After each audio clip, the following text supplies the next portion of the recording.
nhìn xuống mẹ nè.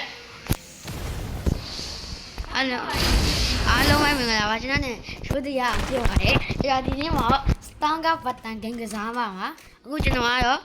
ဂါဝပါဝါယူထားပါတယ်အားလုံးပဲလိုက်ကြည့်ပေးကြပါကျွန်တော်ကတိုင်ငယ်ချင်းတယောက်ပါကျွန်တော်စကြည့်ကြဆိုတော့တည်သွားပါပြီကျွန်တော်ဒီမှာအများ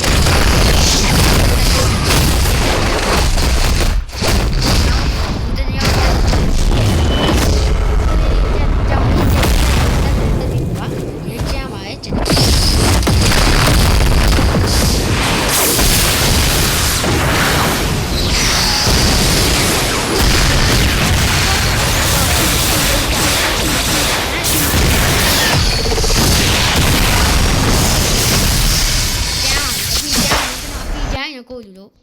ဘာတာလို့ဘာဖြစ်လဲကျွန်တော်အပ္ပညာပါကျွန်တော်တိုင်ရင်ချင်းပါ